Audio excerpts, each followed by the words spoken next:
Hi. So I took out half of this bed, well, most of this bed. It was lettuce and spinach and kale, and we have been cooking and it's been great. And so we have this left over. I don't remember if this is iceberg lettuce or butter crunch, but we are going to take it. I'm going to try to leave the root system in the bed because I want that nutrients left in there, and it will compost down and give all of the good microbes something to munch on. But I am excited to have this for dinner tonight. So there's some kale. Some of it is going to be going to the chickens and the compost and maybe the bunnies, but it's looking good. And then I did pick up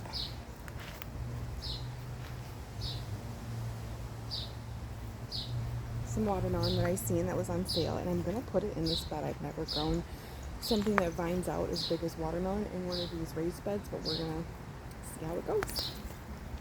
Okay.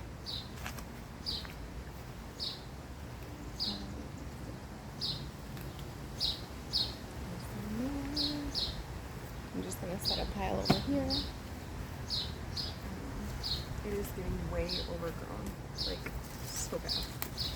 But I've been busy, and the good thing is tonight I think I'm gonna do a pasta dish, maybe. Look at all this. I've been harvesting from this since spring almost, and so this is looking good. We're gonna do a pasta dish tonight, so we'll have a homemade salad.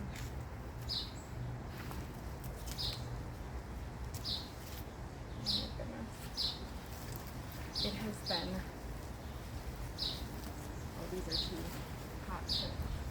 It has been, the heat index is like over 100. It has been so hot, and this lettuce is ready, let me tell you. So, oh my God, it smells so good though, and still looks so healthy. Oh, I see a squash put on my, shoot. Do you see this? Can you? A squash bug is going onto my broccoli. I'll be back, friends. That squash bug flew away, so I tried to get her so I could give her to the chickens, but so I'm just gonna grab whatever is left over to give to the animals. And then I'm going to bury some of the rest of this and then add some fresh worm castings and some compost, and then we are going to put these watermelon in. So this is what will be given to the animals. And then I will bury the rest of this in. I'm going to let you take a look real quick. Not looking too hot, but, and you can see the seeds from my tree that fall, and then they look like that. Not happy times. So yeah, all I have to do, the roots are really little, and so I just run my fingers through them and cover them back up, and then they go away. But it is a tedious task if I let them get any bigger than this. So this is what we're looking at now, and we are gonna get started. So like I said, it is extremely warm here. I am like drenched sweating, spending any more than 15 minutes out here, which feels really great actually, but it's nice that I can go inside where it's a little bit cooler. We have all the windows shut obviously, and it's cooler in the house, but everything in the garden is looking great. I feel like this steamy type weather that we're having right now is really great for the garden. The past few days have been really hot, and then I think next week we're gonna get like storms and rain. And so on steamy days like this, in the morning, almost when it's still dark outside, I do a deep water, and then they just thrive throughout the day. And then if at night, if I feel like they need a light sprinkle before bed, I do that as well. But that's usually how I maintain the garden. I used to water every day, and I felt like that you can tell when plants are overwatered, and so I stopped doing that, and now it's usually 3 times a week, maybe 2. So everything is looking great. I can't wait to show you. Things are budding, vegetables are coming in, and I have been doing so much harvesting. Oh, I see a ladybug. Hi, baby. You're so cute. Hi.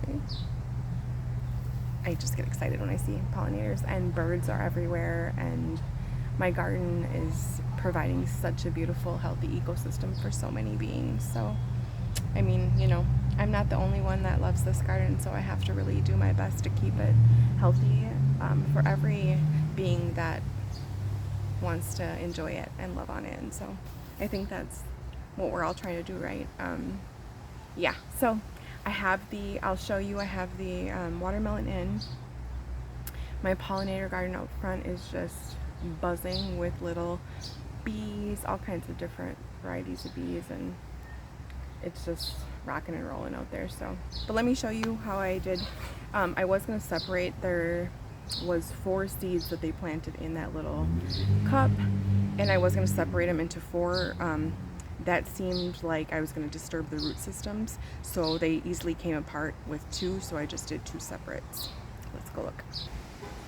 There they are. They don't look too hot. I need to put some compost in, which I'm going to go get right now, and then they will be beautiful and growing, and we'll watch together how they do in this raised bed. And it wouldn't be a garden video without showing you the 2 beautifuls and then the lazy bones back there. Hi. Oh, there's you and your brother. Say good morning. He honey wishte. He honey wishte. Tricky little wubboos. So I'm in the house now. I'm drenched. But I'm grateful to have a house to come into. That's cool.